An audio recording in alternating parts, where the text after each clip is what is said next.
தாயாக வந்தென்னை தயை கூட்டுவாயா, சேயாக தினம் என்னை சீராட்டுவாயா.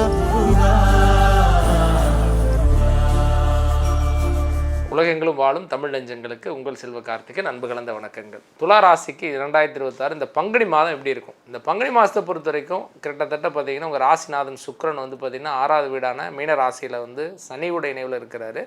அதே வீட்டில் பார்த்தீங்கன்னா ஆல்ரெடி வந்து சூரிய பகவான் இந்த மாதத்தில் வந்து ஜாயின் பண்ணுறாரு. கிட்டத்தட்ட பார்த்தீங்கன்னா உங்களுக்கு ராகு வந்து பூர்வ புண்ணியஸ்தானத்துலேயும் கிட்டத்தட்ட பார்த்தீங்க அப்படின்னு சொன்னால் அடுத்தடுத்த நகர்வுகளில் ஒரு பெரிய எப்படி சொல்கிறதுங்க, பெரிய நன்மைகள் இல்லாத மாதிரிதான சூழல் தான் நீங்கள் அதிகமாக சந்திச்சுட்டு இருக்கீங்க. ஏதாவது ரூபத்தில் கஷ்டங்கள் மட்டும் தான் இருந்துகிட்ருக்கு. பொருளாதார ரீதியாக ஒரு மாதிரி மந்த நிலையில் தான் நீங்கள் பயணிச்சிட்ருக்கீங்க. இப்பேற்பட்ட நிலையில் 9ல் பாகிஸ்தானத்தில் இருக்கக்கூடிய குரு, ராசிக்கு 9வது வீடாக இருக்கக்கூடிய புதனுடைய வீடு, நட்பு கிரகமான அந்த வீட்டில் குரு பகவான் இருக்கிறது, 10வது வீட்டில் கேது பகவான் இருக்கிறது, 6ல் ராகு, கிட்டத்தட்ட புதன் செவ்வாயுடைய இணைவு, எல்லா வகையிலுமே பார்த்திங்கன்னா கோச்சார கிரகங்கள் ரொம்ப ஃபேவராக தான் வந்து துளாராசி பொறுத்த வரைக்கும் இருக்குது.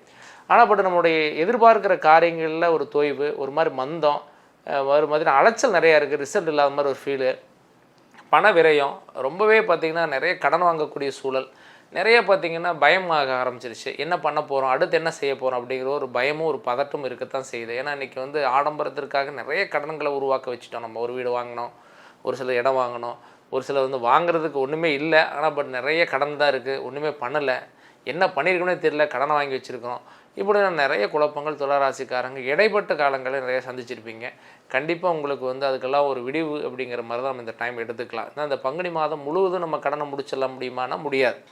ஆனால் நமக்கு ஒரு வழி ஆரம்பம்னு சொல்லும் பார்த்தீங்களா, ஒரு தொடக்கம், அந்த தொடக்கத்துக்கான ஒரு மாதமாக கூட அந்த பங்குனி இருக்கலாங்க. ஏன் அப்படின்னு சொன்னால் உங்கள் ராசிக்கு 9ல் பாகிஸ்தான் இருக்கக்கூடிய குரு தனிஷையாக நின்றாலும் அந்த வீட்டதிபதி புதன் இருக்கக்கூடிய வீடு அப்படின்னு பார்த்தா பூர்வ புண்ணியஸ்தானம் 5வது வீட்டில் தான் வந்து பார்த்திங்கன்னா ராகு கூட இருக்கார், செவ்வாய் கூட இருக்கார். அப்போ அது என்னென்னா அந்த 5ஆம் வீடு அப்படிங்கிறது ராகு வந்து நிழல் கிரகம், மாய கிரகம். அந்த மாய கிரகத்தோடு இணைந்த செவ்வாய், ராகு செவ்வாய் பொதுவாகவே நிறைய பார்த்திங்கன்னா இந்த கோவத்தினால் நிறைய எதிர்ப்புகளை சந்திப்பீங்க. அதே மாதிரி நிறைய விஷயங்கள் தேவையில்லாத பேச்சுனாலே இறந்துருப்பீங்க. அதெல்லாம் கொஞ்சம் கம்மி பண்ணாவே உங்களுக்கு ஆட்டோமேட்டிக்காக கொஞ்சம் சேஞ்சஸ் வர ஆரம்பிச்சிடும். அந்த வீட்டில் வந்து பார்த்திங்கன்னா புதன் வந்து இருக்கிறது அப்படிங்கிறது நல்ல சிறப்புன்னு வச்சுக்கலாம்.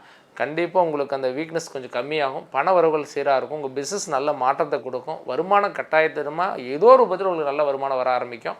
அதே அளவுக்கு வந்து பார்த்திங்கன்னா பிரச்சனைகள் கம்மியாக ஆரம்பிக்கும். வம்பு வழக்கு பிரச்சனை, சண்டை சச்சரவு, இந்த மாதிரி விஷயங்கள் கம்மியாக ஆரம்பிக்கும்.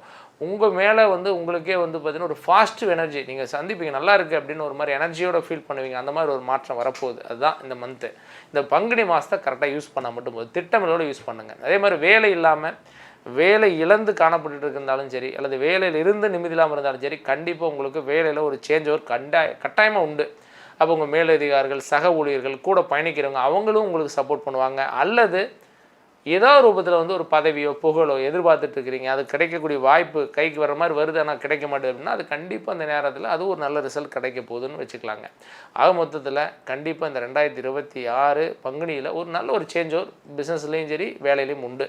ஃபேமிலியை பொறுத்த வரைக்கும் நிறைய பார்த்திங்கன்னா இன்றைக்கி ஃபேமிலியில் தான் நிறைய ஒரு மாதிரி ஸ்ட்ரகிளை நிறைய சந்திக்கிறோம். இன்றைக்கி குடும்பம் அப்படிங்கிறது வந்து ஒரு கோவில் மாதிரின்னு சொல்லுவாங்க. அந்த காலத்தில் கிராமப்புறங்களும் சொல்லுவாங்க கோவில் மாதிரி. இப்போ வீடுங்கிறது அந்தளவுக்கு நம்ம வச்சுக்கிட்டோம்னா தான் போகிற காரியங்கள், போகிற இடம் வர இடங்கள்லாம் நல்லாயிருக்கும், சந்தோஷமாக இருக்கிறது முக்கியம்னு சொல்லுவாங்க.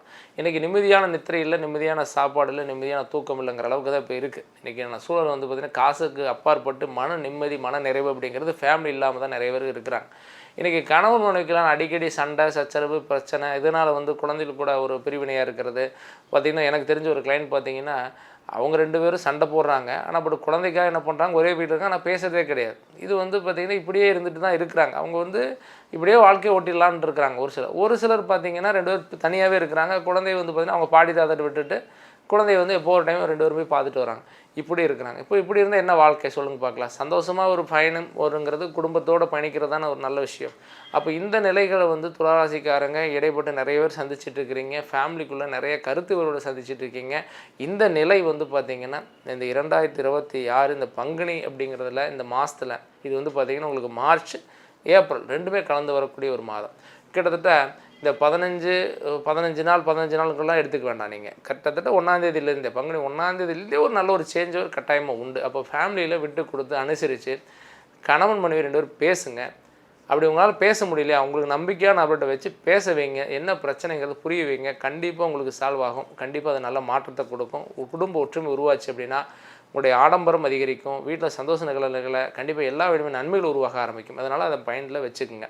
அதே மாதிரி படிக்கக்கூடிய மாணவர்கள் கல்வி நிலையில் இருக்கக்கூடிய அந்த மந்தங்கள், ஒரு மாதிரி மறதியாக இருக்குது, ஒரு மாதிரி மந்தமாக இருக்குது, எதையுமே என்னால் வந்து ஃபாஸ்ட்டாக திங்க் பண்ண முடியல, ஒரு மாதிரி ஃபீல் பண்ணுறேன் அப்படிங்கிற மாதிரி இருந்தீங்கன்னா கண்டிப்பாக வந்து இந்த நேரம் உங்களுக்கு உகந்த நேரம்னு சொல்லலாம். ஏன்னா உங்களுடைய ராசிக்கு 12ஆம் வீட்டு அதிபதி புதன், அந்த வீட்டுக்குடையவன் வந்து பார்த்திங்கன்னா கிட்டத்தட்ட 5ல் இருக்கிறாரு. ராகு செவ்வாய் மறதியை கொடுக்கலாம். மறதியை கொடுத்தாலும் கூட அந்த மறதிக்கு கூடிய அந்த கிரகம் அப்படின்னா இவ்வளோ குரு பகவான் பார்த்திங்கன்னா குரு சுபகிரகம், அவர் டைரெக்டாக புதனுடைய வீட்டில் மிதன ராசியில் இருக்கிறார். அப்புறம் அந்த வீட்டுக்கு அவர் கிட்டத்தட்ட ஆதிக்கத்தை கொடுக்கறது. அப்போ ராசிக்கு 9 குடையவன் வந்து பார்த்திங்கன்னா டைரெக்டாக 5ல் இருக்கிறார். கண்டிப்பாக கல்வியில் சேஞ்ச் அவர் கிடைக்கும், நீங்கள் எதிர்பார்த்த அளவுக்கு ரிசல்ட் கிடைக்கும். அதே மாதிரி வெளிநாடு பயணங்கள் அல்லது வெளியூர் பயணங்கள், ஒரு வீட்டளவில் ஒரு மகிழ்ச்சியான ஒரு சூழலெல்லாம் நடக்கும்.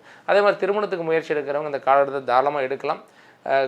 ஒரு கல்யாணத்துக்கான பேச்சுவார்த்தைகள் அல்லது வந்து நீங்கள் வந்து முக்கியமான ஒரு பயணம், வெளியூரில் இருக்கிறாங்க, ஒரு பொண்ணு இருக்கிறாங்க, மாப்பிள்ளை இருக்காங்க, பார்க்க போகிறீங்க, விசாரிக்க போகிறீங்க, இதெல்லாம் இந்த நேரத்தில் பண்ணிங்கன்னா ஒரு பாசிட்டிவான ரிசல்ட் இருக்கும். ஏன்னா எல்லா நேரமும் எல்லாமே பண்ணலாம், பட் நமக்கான ஒரு ஃபேவரான டைமில் நம்ம பண்ணோம்னா அது நல்ல ரிசல்ட்டாக இருக்குன்னு வைங்களேன். அப்போ அது ஒரு நல்ல ரிசல்ட் கட்டாயமாக உண்டுங்க. அதை மட்டும் மைண்டில் வச்சுக்கோங்க. மற்றபடி பார்த்திங்கன்னா ஒரு பெரிய அளவுக்கு நீங்கள் வந்து ஒன்றும் கவலைப்படுற அளவுக்கு ஒன்றும் இல்லை. மெயினாக கவனிக்கக்கூடிய விஷயங்கள் வந்து பார்த்திங்கன்னா இந்த வயிறு சம்மந்தப்பட்ட உபாதைகள், இந்த பல்வலி அல்லது வந்து இந்த காது சம்மந்தப்பட்ட தொந்தரவு, இதெல்லாம் கூட வரதுக்கு வாய்ப்புகள் உண்டு. அதிகப்படியாக பார்த்திங்கன்னா இதனால் வரக்கூடிய சிக்கல்னால் மருத்துவரை நீங்கள் நாடுற மாதிரி சூழல் உருவாகலாம்.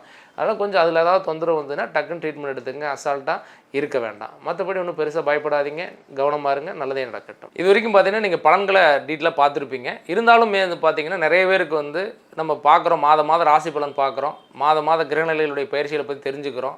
கிரகங்களுடைய பயிற்சி மட்டும் இல்லாமல் ராக்கேது பயிற்சி, குரு பயிற்சி, சனி பயிற்சி, இந்த மாதிரி மாறுற காலகட்டங்கள்லாம் எல்லாமே தெரிஞ்சு அதுக்கு தகுந்த மாதிரி சில வேலைகள்லாம் பண்ணுறோம். பட் இருந்தாலும் கூட நமக்கு பெரிய ரிசல்ட் வர மாட்டேது. ஏதாவது ரூபத்தில் தடைகள் மட்டுமே வந்துகிட்டே இருக்குது. நம்முடைய ஆரம்ப காலங்களிலிருந்து நம்ம பிறந்த வளர்ந்ததுலேருந்து இன்னைக்கு நாள் வரைக்கும் கஷ்டம் மட்டுமே சந்திச்சுட்டு இருக்கோம். இல்லை வந்து ரொம்ப நல்லா இருந்தோம், ஆனால் இன்றைக்கி ஏன் இவ்வளோ கஷ்டத்தில் இருக்கிறோம் அப்படிங்கிற மாதிரி நிறைய கேள்விகள் உங்கள்கிட்ட நிறைய இருந்துட்டு தான் இருக்குது. நீங்களும் எல்லா கோயிலுக்கு போகிறீங்க, எல்லா சாமியும் கும்பிட்றீங்க, யார் என்ன சொன்னாலும் அதுக்கு தகுந்த எளிய பரிகாரங்களும் பண்ணுறீங்க, சக்திக்கு மீறியும் சில பரிகாரங்களும் பண்ணிட்டு தான் இருக்கிறீங்க. ஆனால் பட் ரிசல்ட் அப்படிங்கிறது மட்டும் வரமாட்டேங்கிறது மிகப்பெரிய ஒரு கேள்விக்குறியாக இருக்குன்னு ஃபீல் பண்ணீங்க அப்படின்னா கண்டிப்பாக வந்து பார்த்திங்கன்னா உங்களுடைய சுய ஜாதகம் பொதுவாகவே பார்த்திங்கன்னா நிறைய பேருக்கு வந்து நம்ம ஜாதகத்தை பார்த்து செக் பண்ணும் பொழுது ஒரு சிலர் வந்து பார்த்திங்கன்னா நட்சத்திரமே பார்த்திங்கன்னா தப்பாக இருக்குது. இப்போ ஒரு சிலர் எக்ஸாம்பிள் சொல்லணும்னா ஒரு சதய நட்சத்திரத்தில் வந்து அவர் பிறந்திருக்கிற ஜாதகத்தில் இருக்குது, ஆனால் பட் பார்த்தா அதில் வந்து அவிட்ட நட்சத்திரம் தான் இருக்குது, ஆனால் பார்த்திங்கன்னா ஜாதகத்தில் தப்பாக எழுதியிருக்கிறாங்க. அப்போ அவர் அந்த நட்சத்திரத்துக்குரிய வழிபாடு அல்லது வந்து பார்த்திங்கன்னா அவருடைய சூழலுக்கு தெரிஞ்சுக்காம அவருக்கு அதுக்கு தகுந்த பரிகாரங்கள்லாம் பண்ணிட்டு தான் இருந்திருக்கிறார். அதனால் எந்த பலனுமே இல்லை. அதனால் நீங்கள் என்ன பண்ணணும் அப்படின்னா ஃபஸ்ட்டு உங்கள் சுயஜாதத்தில் டேட் ஆஃப் பர்த் டைம் கரெக்டாக கொடுத்து அது சுயஜாதகம் கரெக்டாக இருக்கான்னு செக் பண்ணிங்க. ஏன்னா எழுதி வச்சிருக்க ஜாதகம் சரியாக இருக்கான்னு பார்த்துங்க. இல்லை கம்ப்யூட்டரைஸ் தான் போட்டிருக்கீங்க அப்படின்னு சொன்னால் பர்த் பிளேஸ் கரெக்டாக போட்டு கரெக்டான டைம் போட்டு நீங்கள் ஜாதகத்தை கரெக்டாக எடுத்துக்கலாம் செக் பண்ணிக்கோங்க. அதெல்லாம் பார்த்துக்கிட்டு உங்களுடைய லக்னங்கிறது வந்து உயிர்னு சொல்லுவோம்.